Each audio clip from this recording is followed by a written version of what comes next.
Oi, galera do programa Faniquito. Eu sou a Márcia Bacelar. Eu estou aqui com um assunto bastante interessante, que é sobre o estupro. E nada mais, nada menos do que o doutor Zeno Morrone, que é médico legista, para falar sobre o assunto. Olá, doutor. Olá, tudo bem? Tudo bem, doutor. Doutor, vamos começar. Eu gostaria de saber, primeiramente, doutor, o que um médico legista faz? Bom, muita gente acha que o médico legista só lida com cadáver. E fica bem claro que o cadáver, a perícia no cadáver é em torno de 10% no máximo para nós aqui em Mogi das Cruzes.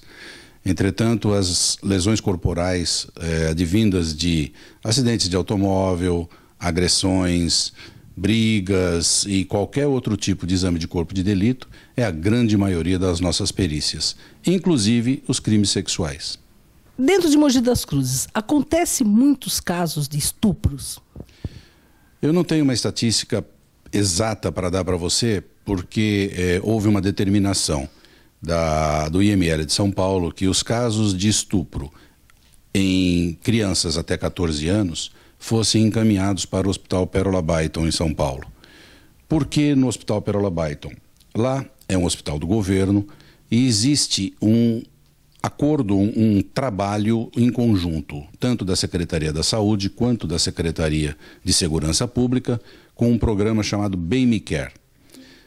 É muito importante esse programa porque ele não trata somente do estupro propriamente dito, mas sim das consequências que o estupro pode ter. Então, no mesmo ambiente hospitalar, a pessoa passa por um médico para fazer a detecção, a colheita dos exames precoces das doenças sexualmente transmissíveis, toma os medicamentos necessários. Então, além de fazer o exame com o médico legista. Então, lá, esse programa Bem Me Quer é excelente justamente por isso. Num ambiente só, se faz toda o atendimento da pessoa vítima de estupro. E nesse caso, não só a cidade de Mogi das Cruzes, como toda a região do Alto Tietê, Vale do Paraíba, todos eles são encaminhados para o Pérola Baiton? Todos eles são encaminhados para o Pérola Baiton até 14 anos de idade. Sim. E as pessoas acima dessa faixa etária? Acima dessa faixa etária, a gente faz o exame aqui no IML e colhe todos os materiais necessários para fazer a constatação tanto de uma conjunção carnal, se realmente houve a conjunção carnal, quanto a presença, eventualmente, de um espermatozoide que futuramente, tendo-se um indivíduo suspeito, a gente pode fazer o confronto pelo DNA. Certo. Doutor, uma pessoa que sofre o estupro, quais os primeiros procedimentos que ela deve tomar? Ela acabou de ser estuprada, ela vai para o chuveiro, toma banho, troca de roupa, ela procura uma delegacia, ela vai direto para o hospital, o que ela tem que fazer? Não, ela tem que procurar a delegacia. De preferência, ela não tomar um banho interno na região vaginal, mas ela tem que procurar a delegacia em primeiro lugar e ser encaminhada para o exame de corpo de delito, que é o exame sexológico feito no IML. Certo. Se no caso ela tomar o banho e ela lavar as partes íntimas, né? O que pode acarretar esse tipo de conduta dessa pessoa? O que ela pode acarretar com isso? Ela vai tirar as provas que forem necessárias. Se houve ejaculação intravaginal, vai ser necessário coletar esse material para verificação da presença de esperma. Havendo presença de esperma, é coletado esse material e fica lá guardado. Havendo um suspeito, faz-se a confrontação do DNA. Caramba, doutor, precisa ter sangue frio para não se livrar dessas provas todas e encarar uma delegacia, encarar um hospital. Mas é importante, porque essas provas muitas vezes identificam o agressor. Então a gente não pode perder essas provas. Muitas vezes pode ser encontrado um pelo pubiano do agressor na roupa íntima da vítima. Como eu mesmo já detectei uma vez, num caso aqui em Mogi, um pelo pubiano de um agressor, de um indivíduo que foi o agressor e estuprador, e acabou matando a moça porque ele era conhecido dela. Essas provas não podem ser perdidas. Então a gente tem que pensar, eu entendo perfeitamente que não deve ser fácil a situação para a mulher, mas já que houve isso, nós temos que ter essas provas. Então a gente pede, por favor, tomar um banho, até vá lá, mas a roupa precisa ser bem guardada, não pode pôr a roupa no tanque para lavar imediatamente, guarda a roupa para fazer a perícia na roupa, porque muitas vezes na roupa a gente encontra, né? Se houve ejaculação, a calcinha dela tiver com sêmen, preciso daquele material, inclusive esse material é muitas vezes examinado pelo Instituto de Criminalística, o delegado manda para lá para eles fazerem o exame. Então tudo isso é importante. Uma mulher pode estuprar um homem ou uma criança? Bom, até 2009, em 2009 houve uma mudança do decreto do Código Penal do artigo 213, que trata sobre estupro. Até 2009 estupro era uma relação entre pênis e vagina, ou seja, uma conjunção carnal, com qualquer mulher mediante violência.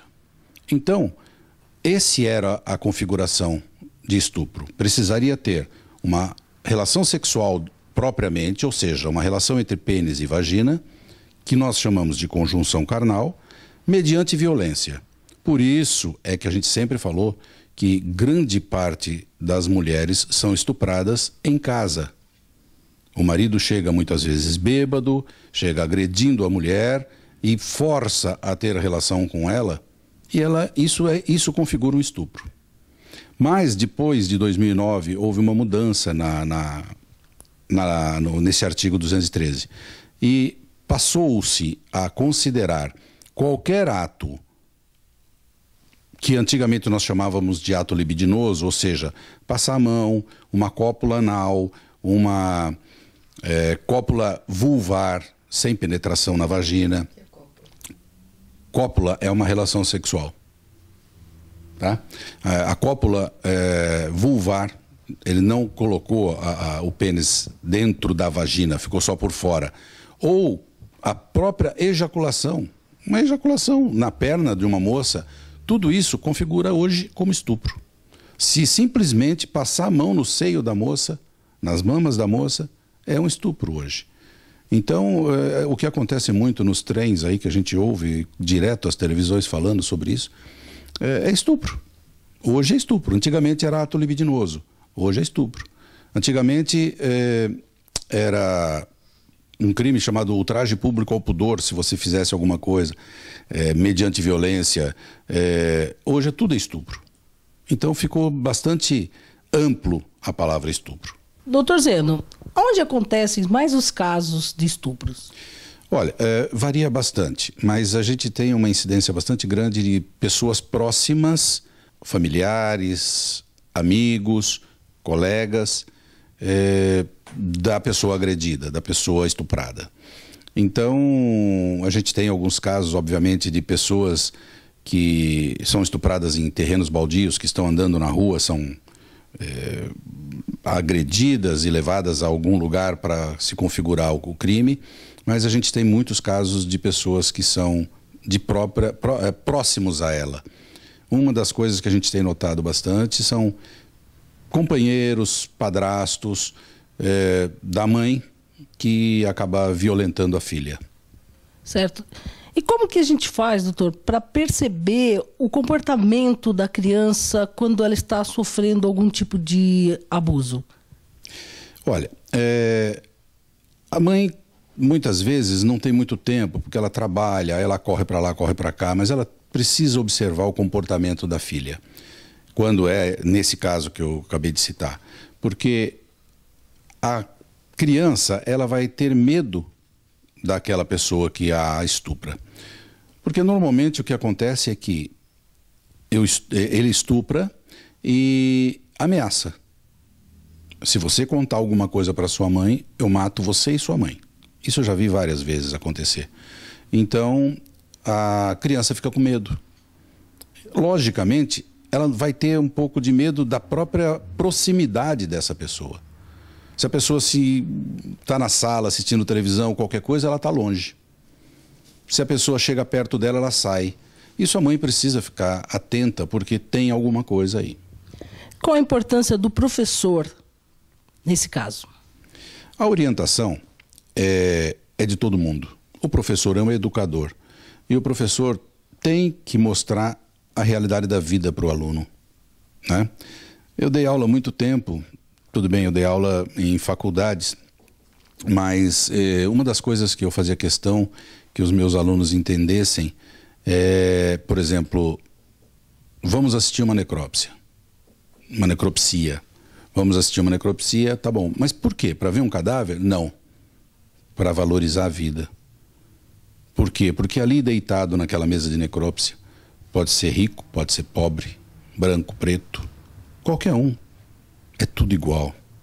Então eu acho que é uma coisa importante é mostrar para o aluno o que é a realidade da vida.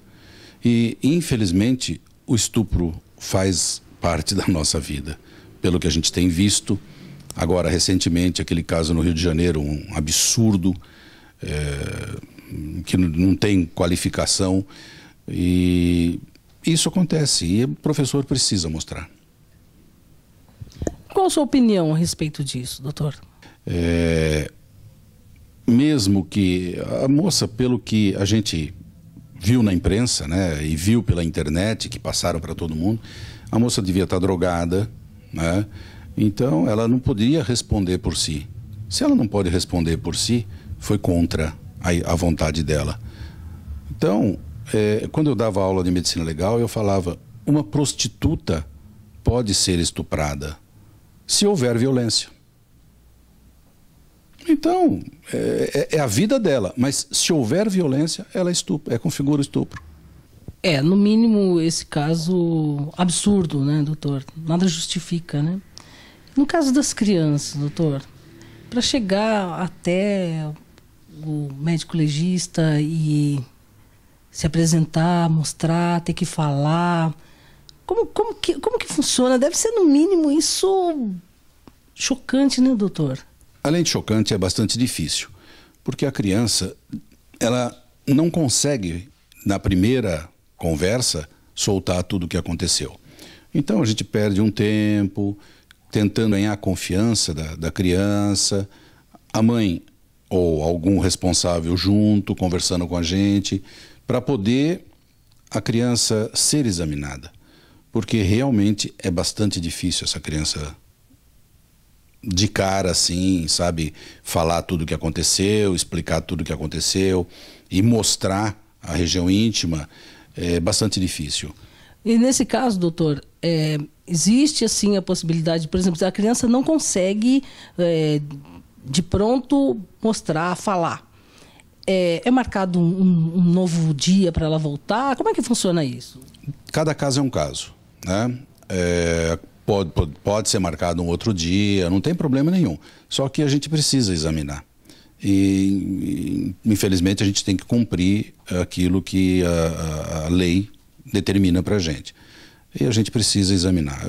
Conversa-se com a criança, conversa-se com o acompanhante, normalmente a mãe, e tenta ganhar a confiança da criança. De repente, a criança acaba confiando um pouco mais e acaba sendo examinada, e é mais tranquilo, mas a gente leva um tempo. Tem que ser psicólogo também, né, doutor? Às vezes precisa, né? Precisa ser psicólogo, porque como é que vai ganhar essa confiança da criança, né? Ele olha o médico, né? E já a criança já associa o médico à injeção, né? Essas coisas. E ainda falar sobre uma coisa que é tão constrangedora, né? É muito difícil, né? Uma criança, né? Sabe, é uma criança que vai levar esse episódio, né, para o resto da vida. Então é muito difícil.